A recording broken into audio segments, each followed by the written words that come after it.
Hey there, everybody. Welcome to our review of Cobra Kai Season 4, Episode 2. And in this video, what we're going to do is you're going to teach me your video recording style here, and then I'm going to teach you my video recording style Oh, here. I'm We're not going to going to see. teach you my karate, which Well, looks like this. I was about to say, what sort of karate am I going to teach you? This is the karate I'm going to teach you. Oh, God. Okay. The running away out of the room. The Miyagi-Do type? Oh! I am a big fan of the don't be there brand of karate. I have been practicing that my entire life. I am very good at it.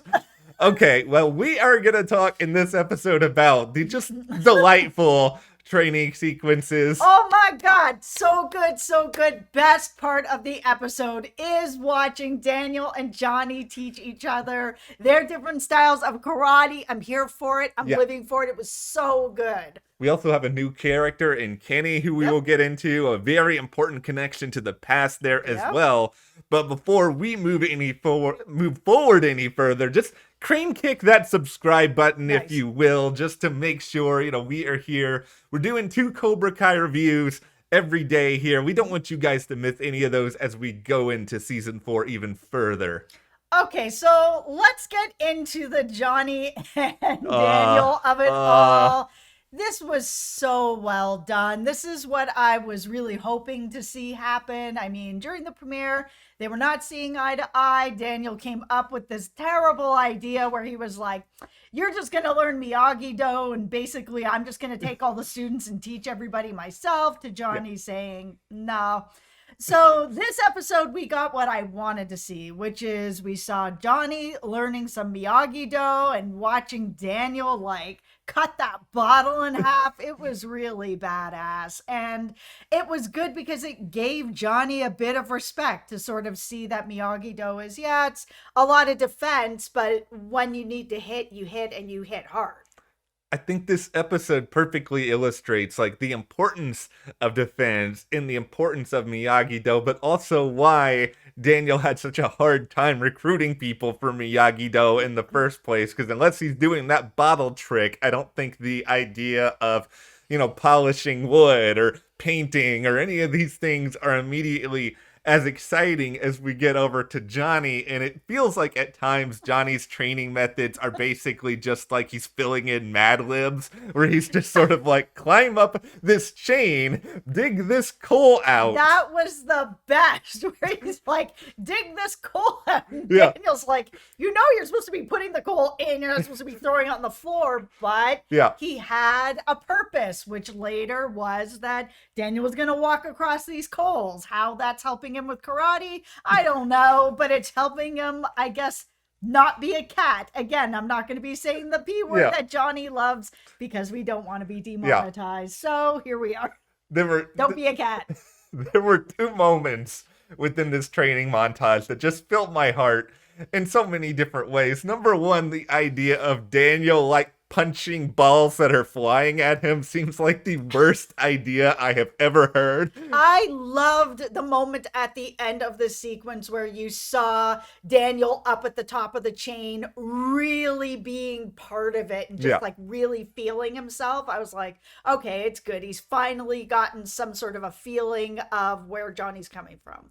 I don't know why, it's some weird part of me, but every time I hear Johnny scream quiet at somebody, it's the nostalgia for the earlier seasons, and when he yells quiet at Daniel, I'm just there have been many times I have wanted to yell quiet at Daniel through these seasons. Yeah, that's a thing. I mean, this episode did a great job of connecting me to Daniel more, because Daniel's feeling himself a lot. He was always been the hero. He's sort of always been told, you're the best, you're the hero, you're the top, your way's the right way. It was really cool to see him actually embracing Eagle Fang and everything that was going on with Johnny. And afterwards, when they went to the hockey game and Johnny's antagonizing the players, that it left Daniel in this position by the end of the game where he had to just kick everybody's ass.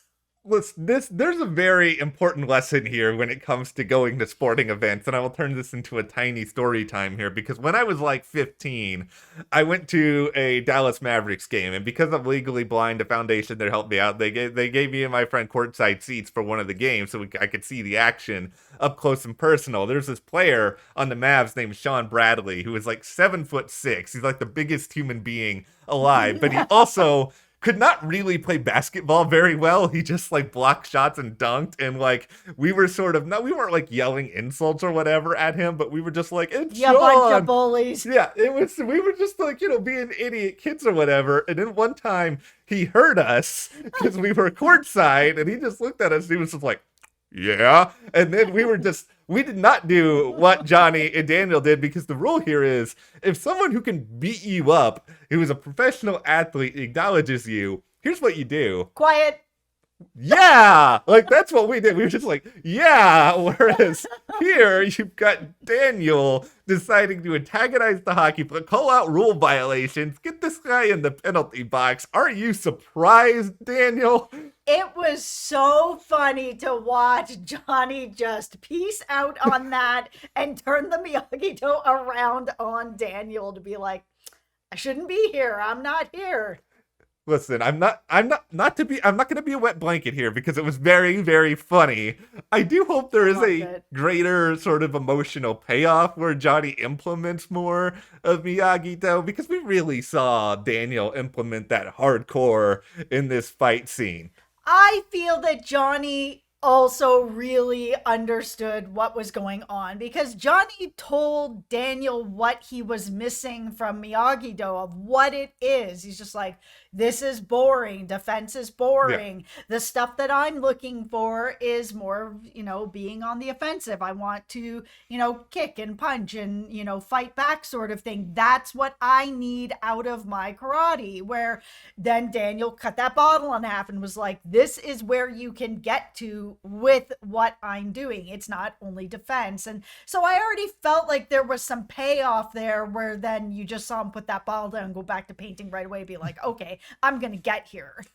Cobra Kai is one of the few shows on television where they could just give me a training montage for 30 minutes. And honestly, I wouldn't mind because this was so good, so fun, so ridiculous at times. And it's not like the rest of this episode was bad by any stretch. It's just that this, I think, is what got us all into this show in the first place. Okay, let's talk about Kenny, the new kid. So we meet this new kid who's, reminds me a lot of sort of me and probably you as a kid where, you're playing games online to kind of escape and do all this sort of thing. He's come to the new school. We've got, Daniel LaRusso's son is in the same, same age, same class, all that sort of stuff. It was good to see Danny's son actually be more part of the show. He's been around for so long, sort of in the background with little quips here or there, but barely part of anything. He's said long that he is not interested in karate, and this is a show about karate, so it makes sense that he wasn't really a part of everything. But now he's a little more in the forefront in this episode. We're learning that he's hanging out with a bunch of kids that love to pick on Kenny, and they're, a little bit of bullies or catfishing him and setting up to get beat up and all kinds of stuff.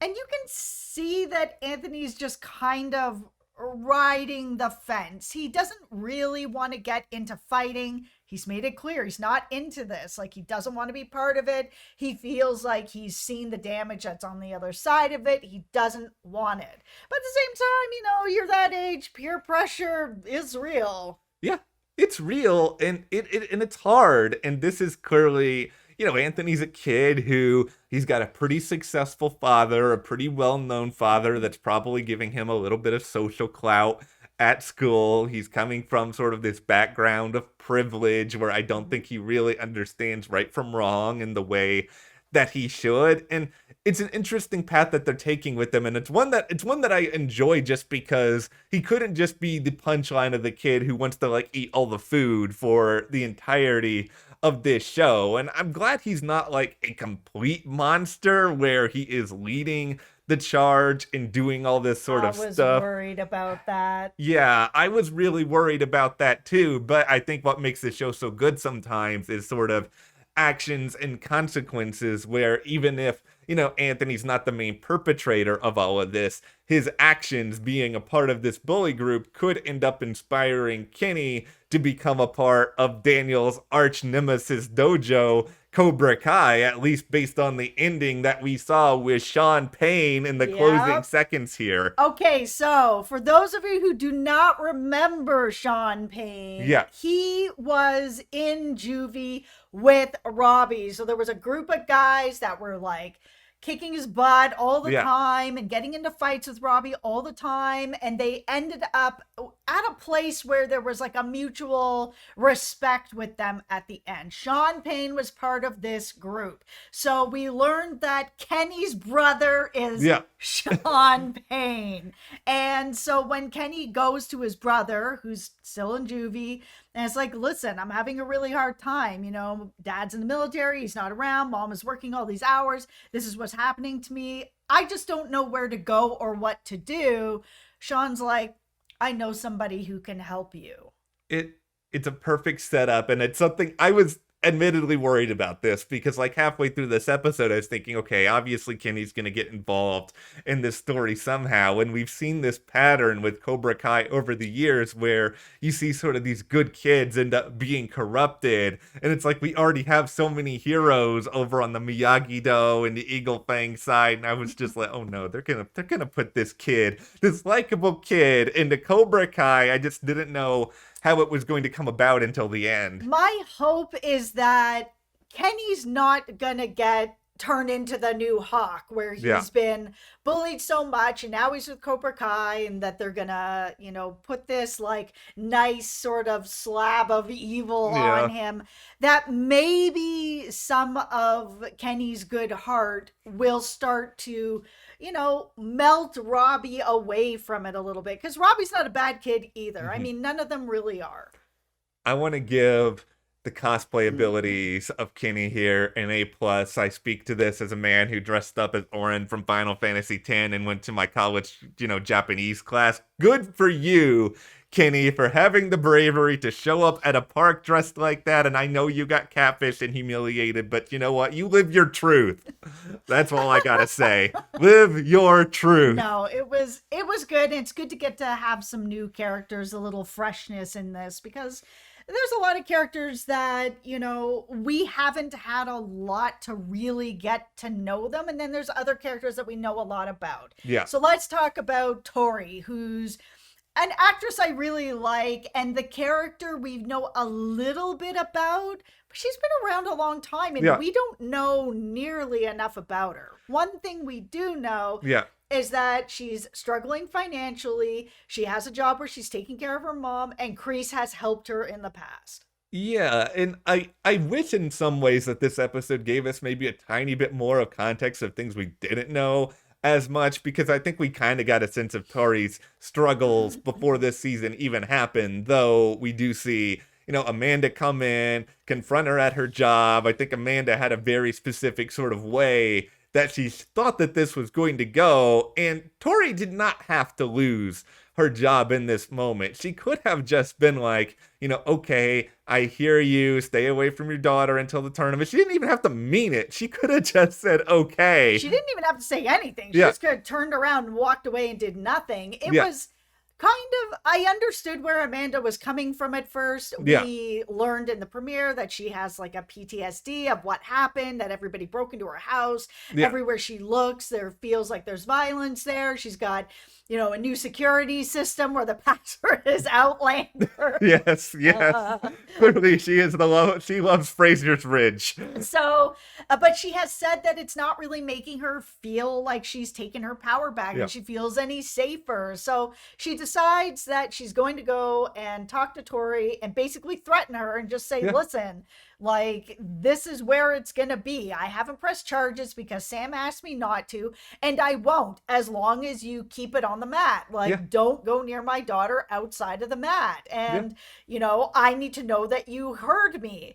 And instead of her saying, I've heard you, but I don't care, or, walking away, she's basically like, or what are you going to do? And I'm waiting for Amanda to just be like, I just said what I was going to do. I'm going to call the police. Like, it's just kind of like what are you going to do? Like, she just said it. Like, Amanda can be patronizing, and I think we've seen that, and I would understand why someone like Tory would be upset with Amanda in general. But I mean, I think if you're Amanda, you're trying to find a way to take some control back. I think she went to a public place. She went to a place here where I think she thought that Tory wouldn't fight back on her. Do not go to someone's job. Like, Amanda, this is a teenager who's got a job. Like, why would you do this at somebody's job?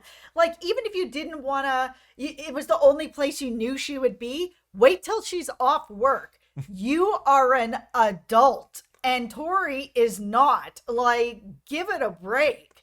Yeah, I just think she must not have been thinking that clearly about it, and maybe she was just letting kind of her upset brain sort of drive her. But speaking of people who are showing up in places that they really should not be, John Kreese, what is wrong with you? Are you like following Amanda around to her daily chores? Listen, the two of them like to follow each other around. It's the way that it is. But he ends up telling, after we saw Tory get fired, they have a conversation where she tells Kreese everything that happened. Yeah. Kreese confronts Amanda and is kind of like, you and your privilege can't really see past what, is going on. Some kids don't have it as good as your kid. Tory had this job. She was taking care of her mom. Now you've taken away her source of income. Well done. Here's your fancy cheese. Go home and think on that. And then her reaction to that again was sort of like she lives in this bubble of privilege that she thinks giving Tory a bag of groceries, so like 1 or 2 meals, is going to make up for taking away her paycheck that pays for her rent, pays for her food, is able to take care of her mom. I honestly thought that Amanda was going to just offer her a job for a job. Like, you took away her income, so offer her a job. You have a place that you can do that. And if she doesn't want to work for you or work around you, then be like, no problem. I'll put you on another shift where you never have to see me. You can report to this guy over here. It felt like the grocery bag was the barest of bare minimums, and it was sort of an insult. Yeah, it really is so patronizing. And I thought, too, that she was going to give her a job. Like, I thought that's where it was going, because then we would have the drama of sort of Sam would eventually learn that, her mom had hired Tory, and that would create all this interesting tension within the family. And and then it could have also brought out another story of where, like, maybe, at this point, Amanda needs to learn a little bit more about other parts of the world, that she's sort of in such a bubble that she can't even sort of understand that other people don't have it as good as you. And, you're shopping for your fancy cheese and getting this kid fired from her job who's taking care of her mom. Like, it would have been a good learning sort of experience for both of them, where, Amanda can learn a little bit about people who don't have it as good as her. And then Tory can sort of learn a little bit about that sort of lifestyle, learn a little more about Amanda, learn a little bit more about Sam. Like, I do feel like this season is moving towards Sam versus Tory at the end at this All Valley. It feels even clearer after this episode, given how like mixed up Tory is now and everything that is going on. And it feels like a missed opportunity. Maybe she will get a job there at some point before the end of the season, because it would be messy. I would be for it from a messy perspective. I can understand at this point with Tory's pride, even if Amanda offered her a management position and drove a pile of money to her house, that Tory would still be like, no way. Because that grocery bag thing. Oh, it was bad. It was really insulting. I was so glad she brought it back and just kicked it across the floor. All those potatoes rolling around. I was like, The moment that's completely just stupid, but I really loved it in this episode, is John Kreese just eating the apple in the middle of the grocery store without even paying for it. It's just like, who does that? John Kreese. I think this episode, it was a little slow paced at times. Like for me, I didn't necessarily need to see, Terry Silver be on the same page as Kreese, but I'm a little surprised we didn't see him at all in this episode, given we spent so much time introducing him in the premiere. And I'm actually truly glad that we didn't, because I didn't want it to be a situation where Terry was very clear he did not want anything to do with Kreese. He said it over and over and over again. And I know that we saw him end up kicking that wine bottle at the end, but I wanted to see Terry take some time. Like, he's got sort of all these decades where he's moved on, and for him to just in one episode turn it around, I didn't want to see that. We still have so much more to go. Well, one question I think we want to ask you guys in the midst of all this after this episode is, how far down the Cobra Kai rabbit hole do you guys think we're going to see Kenny go here? Like, I like your hope that we're going to eventually, maybe still see him hold on to a little bit of that heart, just because I like him as a kid. I'd like to see that, but it's difficult because, peer pressure is tough, and you're in a group of other kids that are all feeling a certain way. It's very difficult then to sort of hold on to your own feelings and identity when you're already feeling lost. And then here's a group of people who are all pissed off like you are, sort of thing. It's difficult. I think it's going to be a tough road for Kenny. Kenny, here's the advice I would give you. What would Dr. Squirrel, what's his name, do? Don't lose. Remember. Scribblebottoms? There you go. I can't remember. I think that's actually what it is. What would Dr. Scribblebottoms do, Kenny? Keep the squirrel Dr. Man in your heart. Also, is there anyone else out there that's cosplayed? Leave it in the comments. We got Matt's admission. Yeah. I also have cosplayed before as Codex from the Guild, if anybody remembers that. Maybe I'm just kind of like aging myself here. But I like what I like. Yeah. Let us know. Give us all of your cosplays. Thank you guys for watching. Subscribe. Hit that like button. We will be here discussing all of Cobra Kai Season 4. And we'll see you next time.